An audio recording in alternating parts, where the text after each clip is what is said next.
Hi, welcome to Vote by Phone. My name's Brian, and with whom am I speaking? Jack Helmuth. Great. And do you affirm that you are a registered voter and qualified to participate in this election? I think so.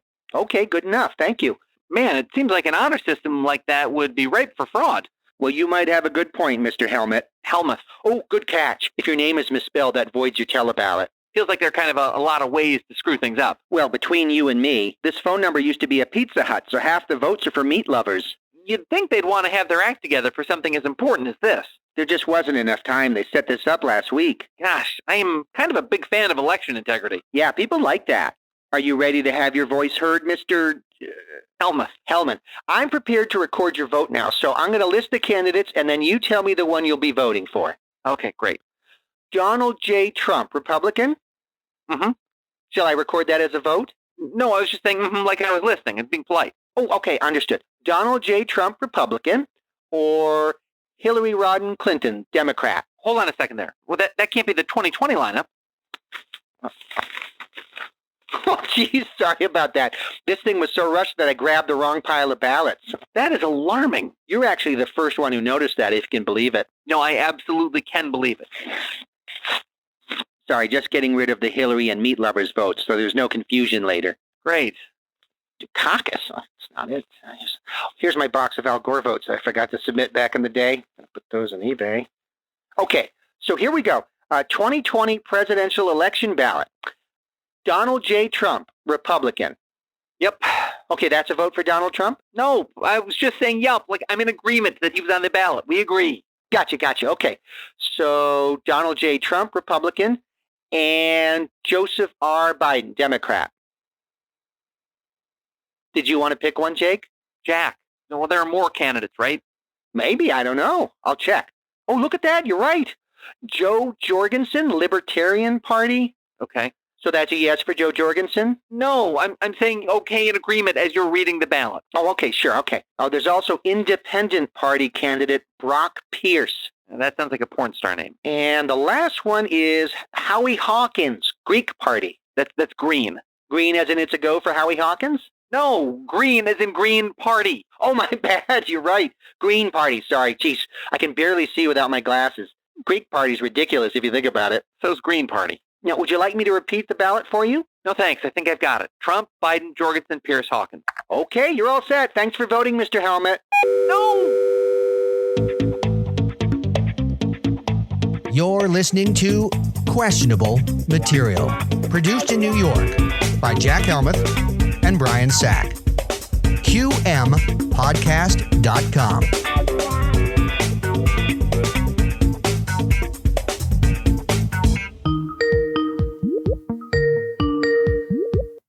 I'll have what she's having. It's so weird. I just ate a sandwich and orgasmed. No kidding. And we didn't even plan this. That's amazing. And you said your wife's not that great of a cook. No, she's not. And you still had an orgasm after eating a sandwich. Yeah. I mean, do you count a hot dog in between English muffins as a sandwich? Technically, it's a sandwich. It's between two pieces of bread. Yep. Then yes.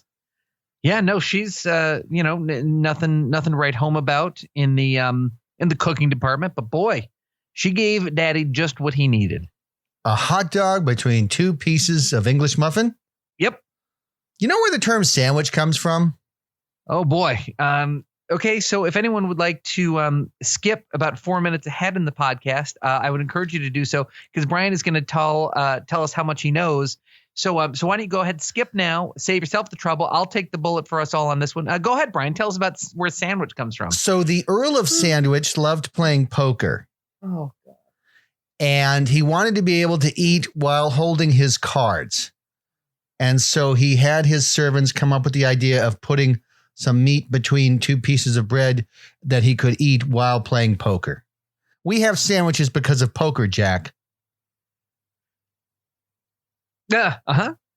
Yeah, sorry, I skipped ahead a few minutes too. Cool. Good story, Brian. Thank you. Here, let me say the thing you need. Boy, you know a lot of stuff. Thank you, Jack. You're welcome. Boy, cool story. Yep. So how's it going? What's new with you, pal? Well, I won't lie.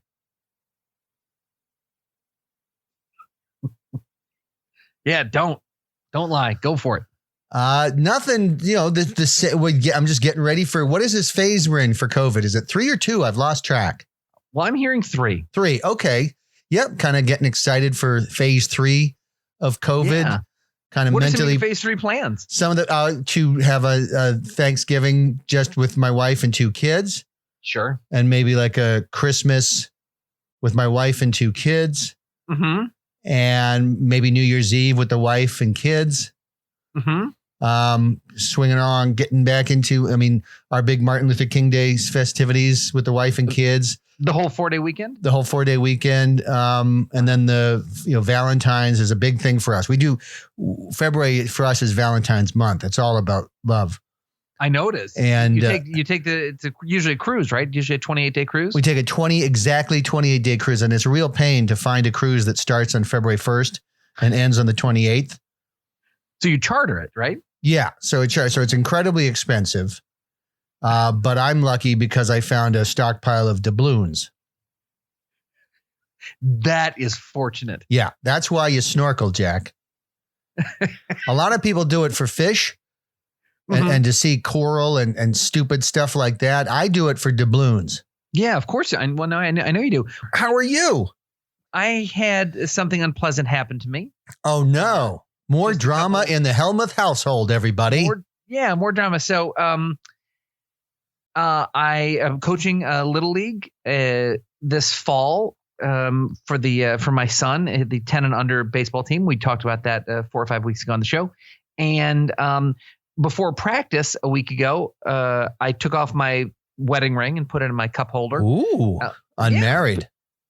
Yeah, I was unmarried for that hour or so. Yeah, and because I didn't want my baseball glove to take the wedding ring off. Because if I recall, that happened to you once many years ago.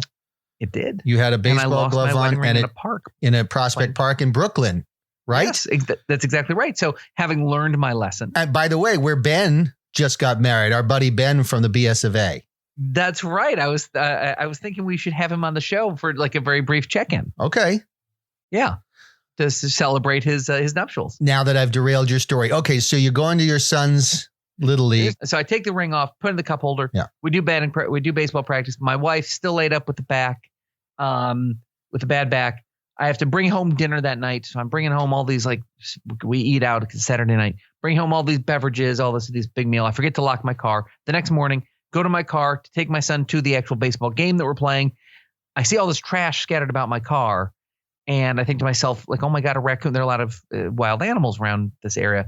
And I think to myself, honest to God, for 3-4 seconds, I'm like, oh my God, an animal got in my car. This car's trashed.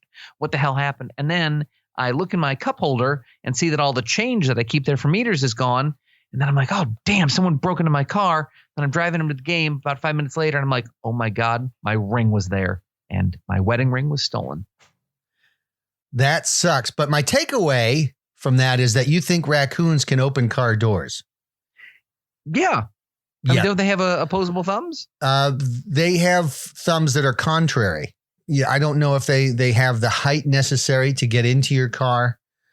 But that stinks. And so that's the second wedding ring you've gone through in this marriage? Yes, that's right. Just as we celebrated our 10-year anniversary a month ago. Okay, so you're out 2 wedding rings and some change. I guess a couple of things here. I learned a lesson many years ago not to leave change visible in my cup holder when I got broken into in Atlanta for 45 cents. Jeez. So then after that, what I did is I have a gold box that I put on the dashboard, and it's got dollar signs all over it. And then it's got a little combination code. Very easy, though. It's only 2 digits. And I keep all my quarters and cash in that. Oh, okay. Because what you don't want is someone to look in the window and see a bunch of change in your cup holder. Because they will smash that window and take that money. The gold box covered in dollar signs, they don't go near. Well, that's really interesting. And you actually keep that, have that serve as your personal lockbox, like your will, you have treasury bonds and stuff. Stock certificates, anything I can find that's of value goes into that gold box. Wow. Because that's so smart. It belongs there because it has the dollar sign. So that this box is all about finances. Yeah. And you say you've never had the car broken into? I don't know. I have not been to the car in quite some time. It's in the Bronx. I just don't go there often. So you store, I mean, is it just like a cheap parking? Yeah, well, it's street parking. Once you get that spot, you don't want to give it up. You know, I'm driving along and then suddenly I see an empty spot. I mean, it's cars. And then there's this empty spot. I'm like, and it's right next to a hydrant. So if there's a fire in my car, the fire department will be able to put the fire out immediately because I'm right there in front of the hydrant. Yep, and I that's parked smart. that thing and then I went and found the subway. And every morning I wake up grateful that I have that spot. Yeah, that's what we call a blessing. Yes. Hashtag blessed. Yeah, sometimes you wonder in today's world if there is such a thing as a God, but then you hear stories like that and you know something. No one can be that blessed just on their own. That's what I said all the way to the subway station. Every time I walked by somebody, I'd be like, hey, he's looking out for me. The big man's looking out for me. And what do the people say back to you? Where's the big man? Where's the big man? And they all looked around and they were scared. They drew their pistols. Oh my, they all had pistols. I guess they call cops big man in the Bronx. Oh gosh. Okay. So they thought that I was suggesting the police were onto them. Okay. Well, I mean, I'm sure you're locked. And like, how much would you say? I mean, you're looking at a couple $100 in that box. What are we looking at? I mean, you know, any kind of capital I have was in that box, and it's there secure and safe. What's the code? A 1-2. Oh. Okay. And is it true that you don't even bother to keep it locked because you so often forget the code? Yeah, well, I got one of those Dymo label machines.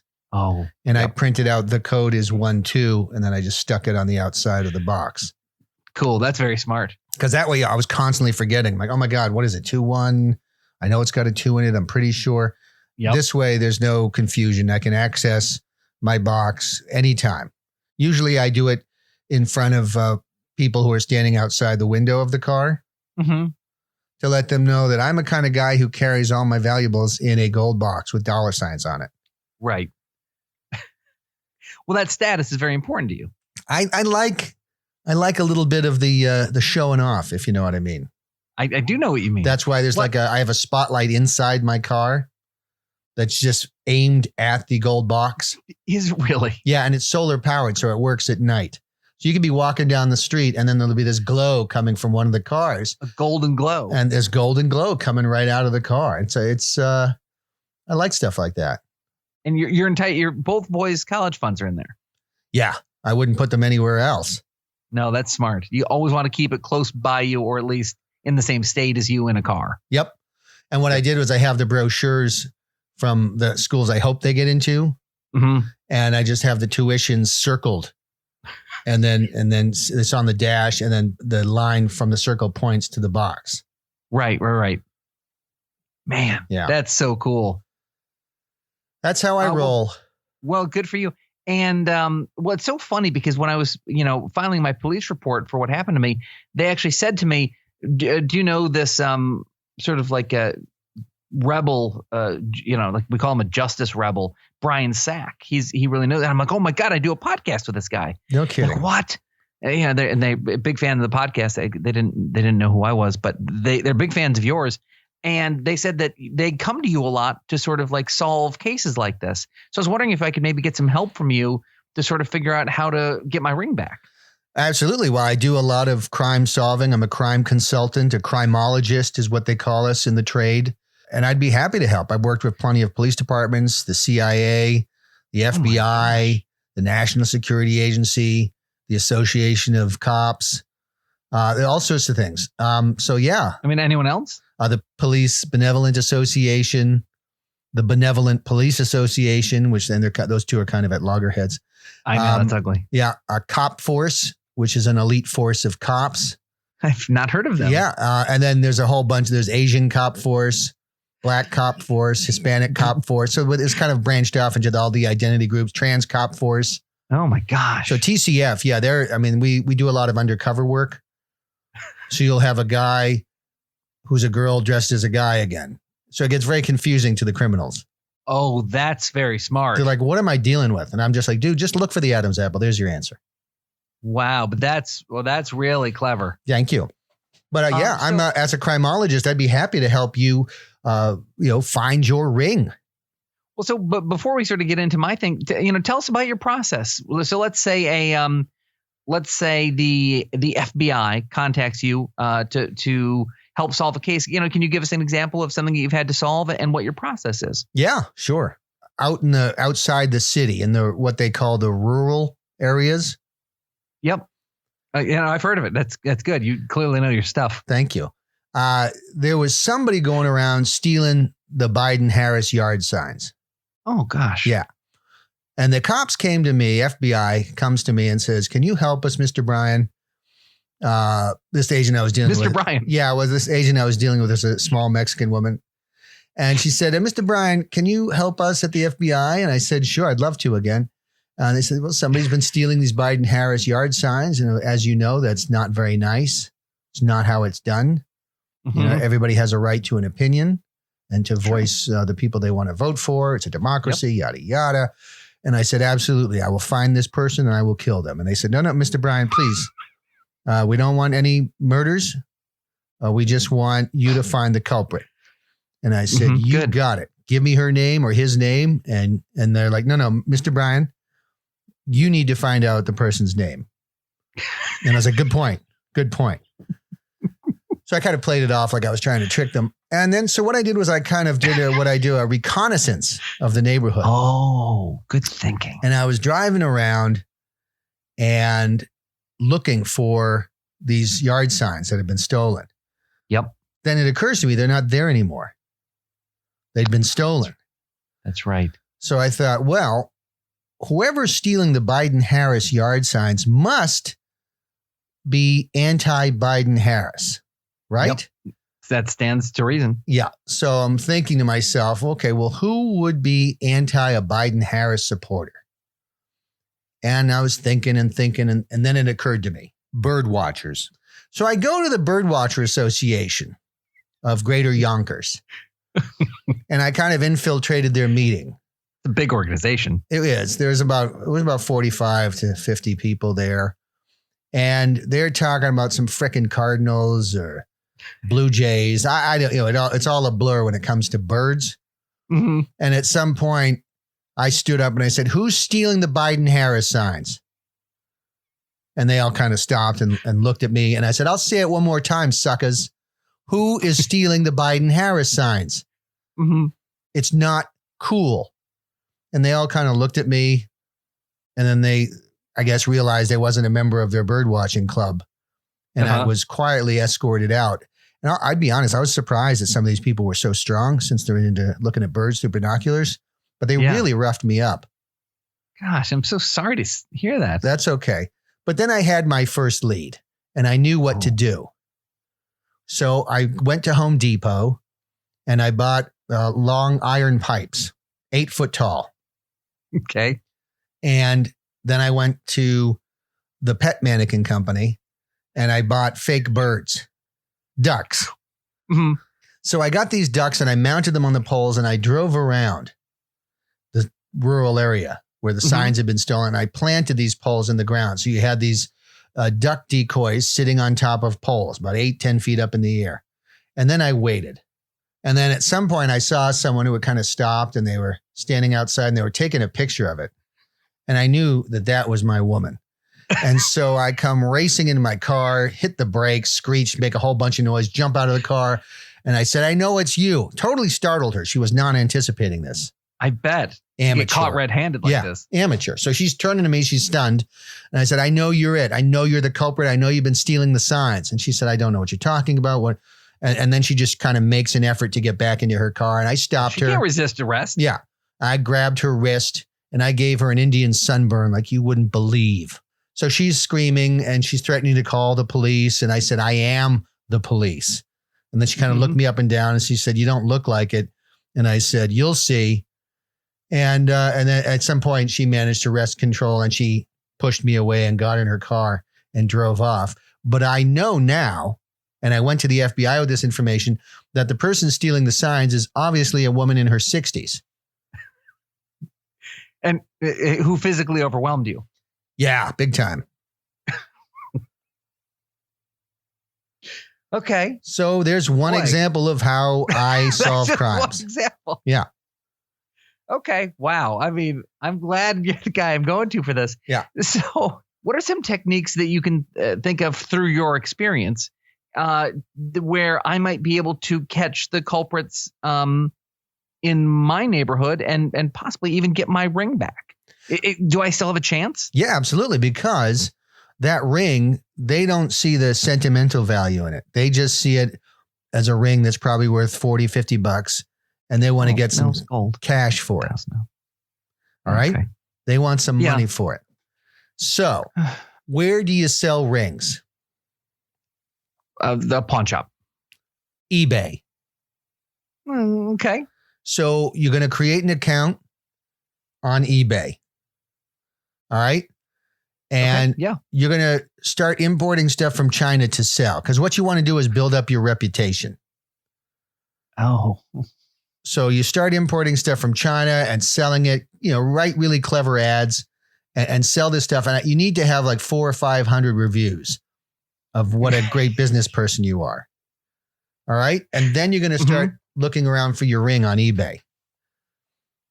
And if you see a ring that's similar to yours, you're going to make an offer on it and say, as you can see here, I'm not law enforcement. I'm a well-respected member of the eBay online buying community. And I'm interested in your ring. By the way, where did you get it? By any chance, was it in the car in Dobbs Ferry? Okay. And if they say yes, well, you know what? Bingo. Yeah. Then I got my man or my woman. You got your woman or man, you got your ring back, and you have a thriving import business on eBay. Man, I might need a little bit of startup capital, I think. That's fine. I mean, it's not fine for me. I mean, how much are we looking at? In a typical recovery operation like this, how much is a person expected to spend? I mean, you can easily establish yourself for $50,000 to $80,000. That seems like a lot of money. What steps can I take to make sure that this doesn't happen again? I would like to feel secure in my home. And, my car was parked in my driveway. Okay. Easiest solution. Oh, okay. Easiest solution is to leave your wife. What? You leave your wife. You're not married. You don't wear a ring. You don't put it in the cup holder as a temptation to thieves. That's smart. But I like being married to my wife. I like being with her. Can you just be friends and not need a ring? Well, I mean, sure. I mean, we have been married for a while. So, yeah, I know we can do that. But I would like to be married to her. That's why I said yes all those years ago. Okay, so you're insisting on having a ring. Well, I mean, it would be nice. I'm married to the woman. Get yourself a married glove. Oh, okay. What is that? A married glove has no ring finger.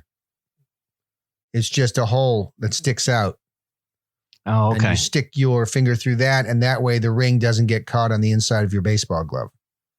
Actually, a pretty smart idea. Yeah. What you were a victim of, based on my understanding of criminology, is you were a victim of opportunity.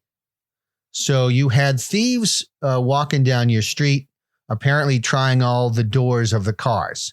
That's exactly right. Now, your friends and neighbors, smart enough to lock their cars before going home, before going to bed, but they chanced upon you, Jack Helma's car, unlocked, and so the door opened up.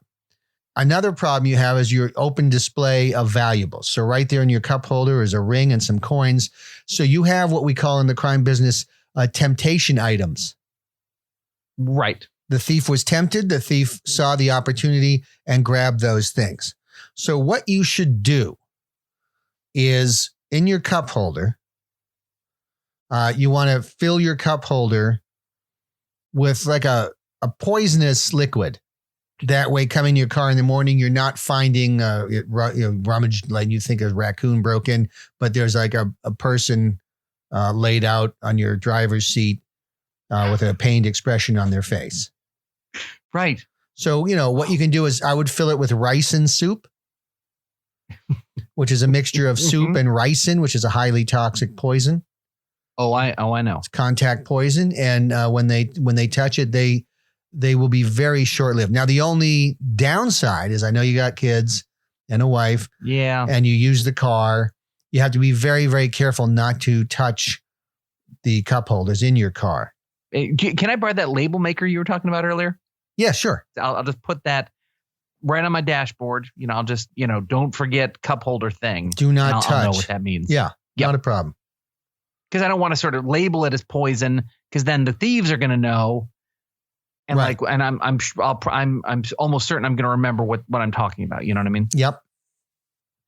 Also, you should get a vanity plate. Oh, what should the vanity plate say? There's so much money in here. Because you want to lure them. Okay. And ideally, it'll be the thief who returned to your car for a second helping, as we call it in the crime business. And it would be even better if that son of a gun had gotten married in the interim and was wearing your wedding ring. Yes. So you come out to your car in the morning and there's this dead, recently married guy. Oh my God, Ben stole your ring. Oh no, it was Ben. Well, but I'm concerned. Oh my God, Brian. Yeah. Does this mean, I know you know law and this sort of thing. Does this mean that the thief is now married to my wife? That is the problem. I mean, whoever has that wedding ring is the legal husband of your ex-wife. God, you're already calling her my ex-wife? Well, you don't have the ring. She's your ex-wife, and whoever's wearing that ring is the owner. So now what happens and what you should be worried about is, let's say the thief takes that ring to a pawn shop, sells the ring, trades the ring, and then some guy comes in and buys that ring. He likes it. He buys it. Now that guy's married to your wife. Oh, God. And then let's say he lives a very unhealthy lifestyle and he passes away and his ring goes to an estate sale. And then someone buys it again. Now that person is married to your wife. How many guys are banging my wife for That's just this one petty crime? Exactly what I'm talking about. Your ex-wife is a bit of a tramp. Hey, Brian. You would think. No, I would think. I was wondering, the election, or at least the first day of it, the first day of what is sure to be a 6-week long election process. Yes. Is coming up in just, we're releasing this on a Thursday, in just 5 days. Yep. 5 days. I know that things are going to get messy on election day and through December 9th, when, the electors for the electoral college have to be put forth or something like that. It's going to be a mess. And I know you think that a big civil war is coming. Is that right? Yeah, I don't like to be a conspiracy theorist or a doom prophet, but yes, I think a civil war is coming to destroy everything. And now you actually wrote the book on this, about sort of how to survive the forthcoming civil war. Perfect timing to sort of promote your book. It's called Be the Last Person Alive on Your Neighborhood. Yes, it is. Be the last person alive in your neighborhood. Great title. Thank you. So I was wondering if you could just sort of share some tips with us about how to survive sort of local warfare with in your township or village. Well, I mean, you need to be suspicious of everybody because you have to assume at any moment they're going to try and attack you. Mm-hmm. So what I like to do is to get a sense of who is armed and who isn't. Yep, smart.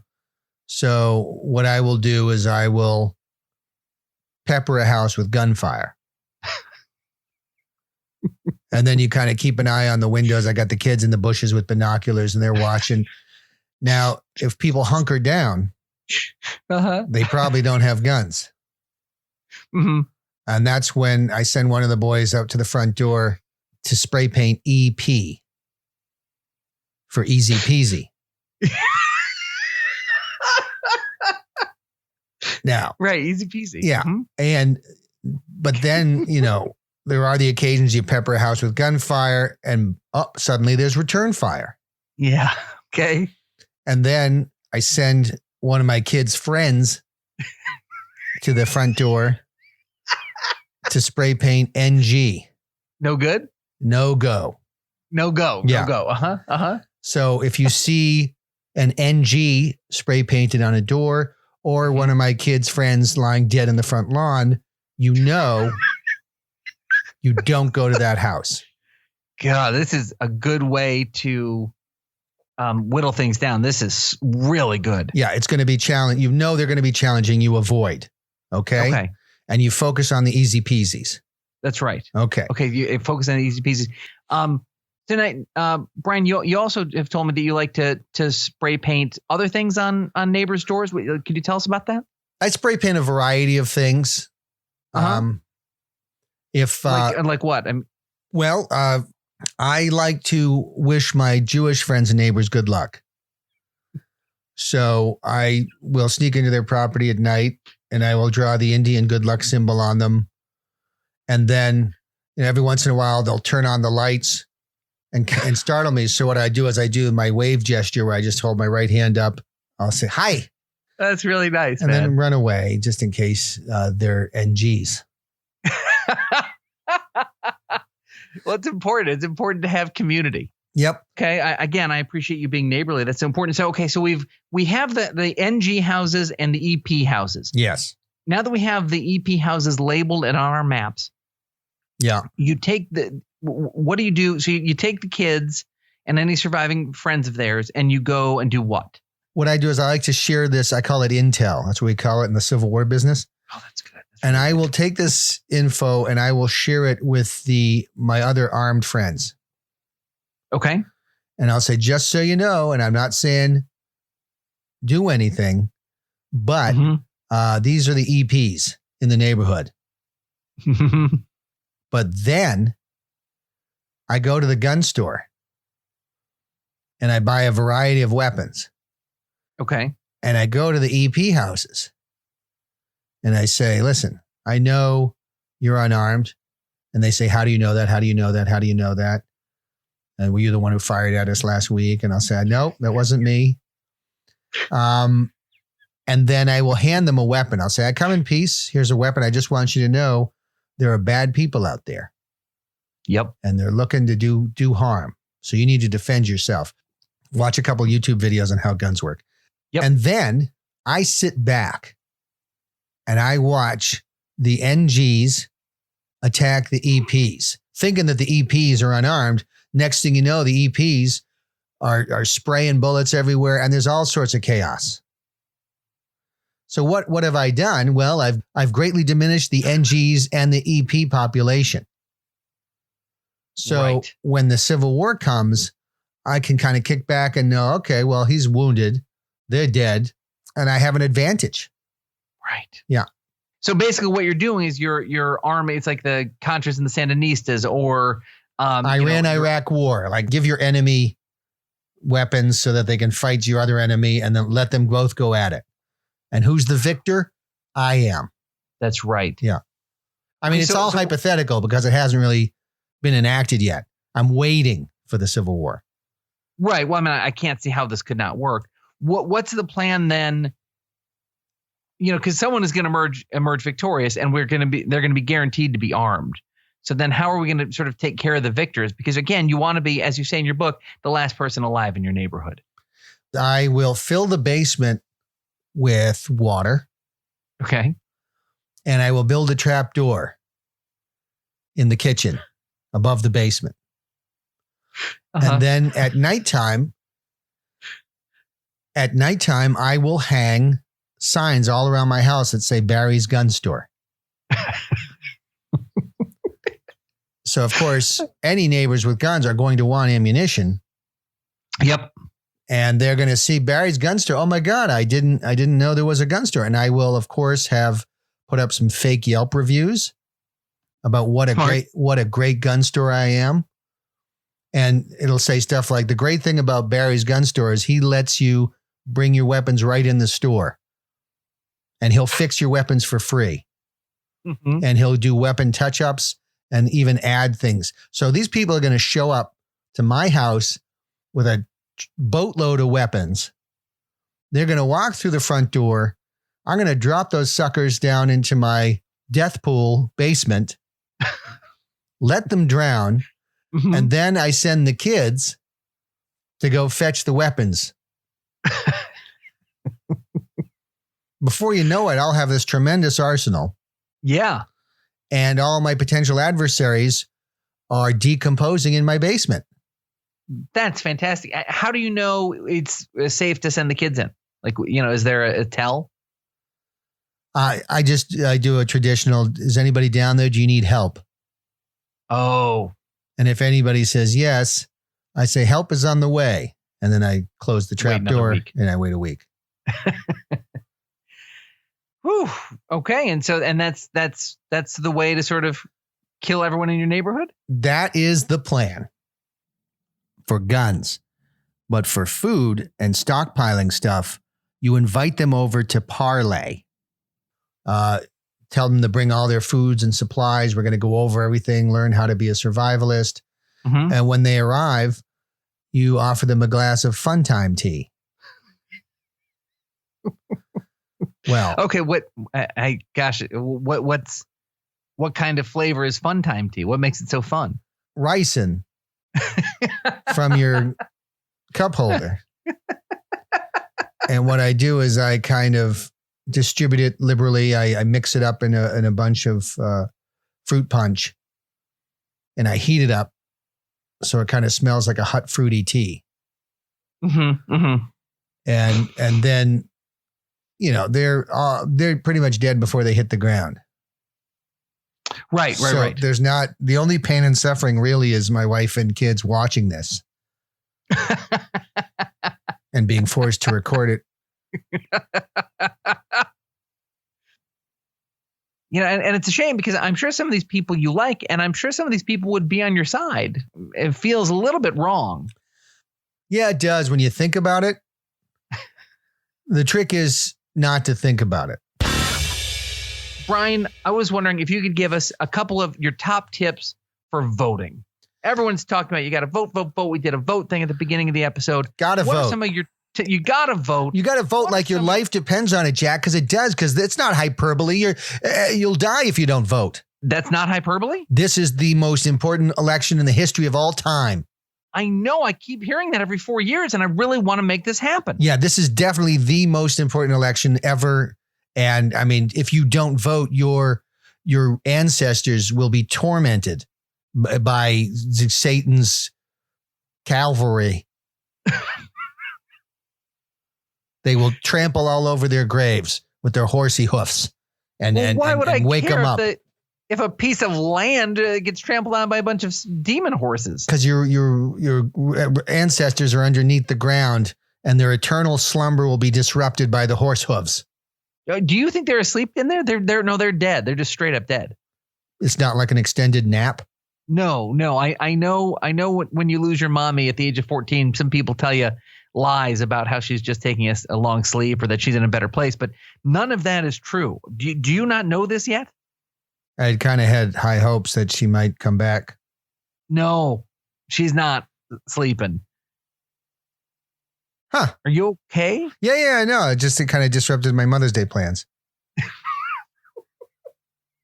What did you guys have planned?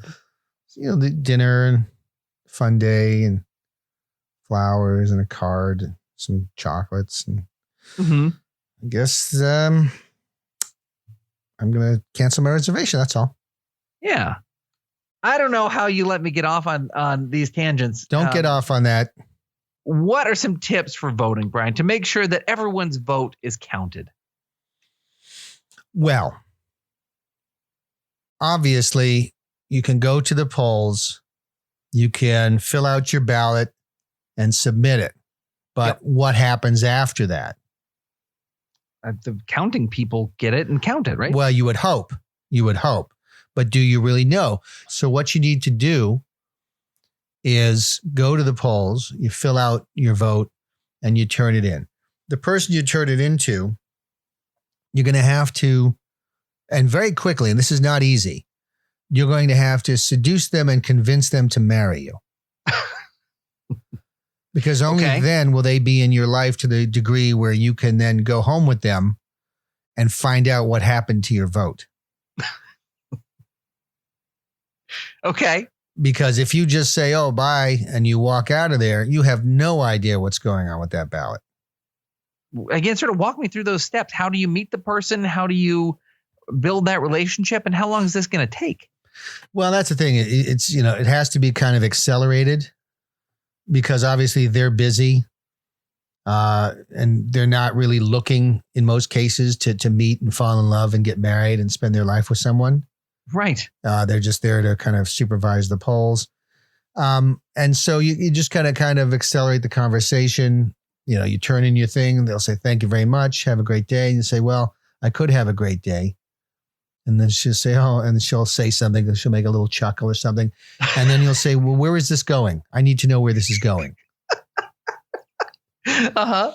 And you might get a raised eyebrow or something. And then you got to lay it on and you got to be very convincing. Listen, the time we spent together has meant so much to me. And I can't imagine being with anyone else.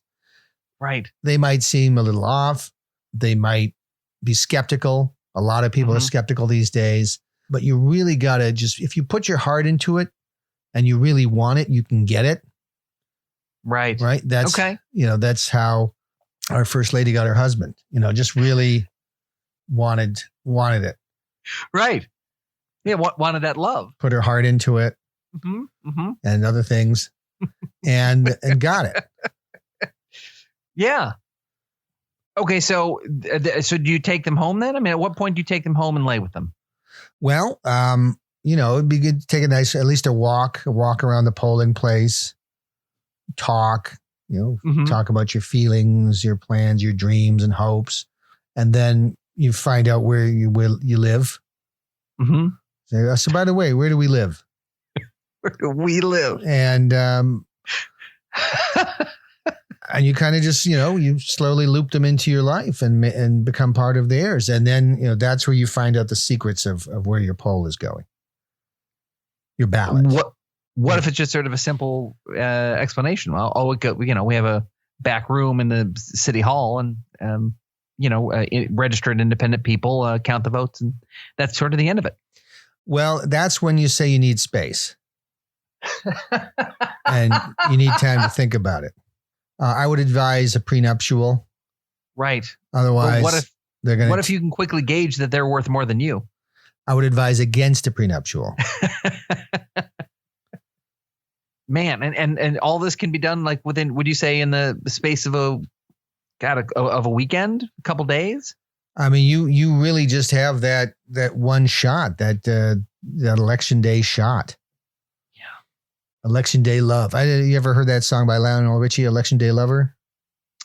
I feel like I have. It feels familiar. It's all about seducing somebody on election day so you can find out where your vote went. And that was the last song he ever recorded. Is that right? It was. Yeah. He was actually voted out of the Rock and Roll Hall of Fame. Ironically. That's the power of our vote, everybody. Yeah. That's the irony, is that the votes were counted. And he was escorted from the building. And Madame Tussauds Wax Museum, they beheaded his statue. Holy shit. Yeah, they hated that song. Well, that's really angry. I mean, you have people at Madame Tussauds who aren't popular, but they're still good wax statues. They hated him that much. Yeah, it's weird. Right? When they have like Hitler and Henry VIII. And Michael Jackson. All of whom were responsible for countless deaths or touchings. And then you have... Yeah, Lionel Richie's beheaded. They did a big thing in Times Square. They wheeled him out. They read him his last rites and everything, and beheaded the wax statue. And it was super awkward, especially for Lionel Richie, who's standing in the audience, traumatized. Like he didn't know what was going on. He was actually just coincidence walking down the street. That's got to be tough to see. Yeah, and for a second he's like, "What's going on?" They're like, "Oh, they're beheading Lionel Richie." Oh, how come? Well, he's the one who sang Election Day Lover. Oh, yeah, he needs to die. And he's just like, I know I shouldn't have written that song. Oh, man. Yeah, it's sad. God, it is really sad. Well, I think that's a good place to end because, I never want people to forget the power of a vote. You're right. Vote or don't. And remember, late voting starts November 4th. That was questionable material. Make sure to subscribe to the podcast. Make sure to review the podcast. Make sure to visit qmpodcast.com for episodes, show notes, and bonus material. Election day lover, election day love her. I'll never leave her as long as she is there to pull my lever.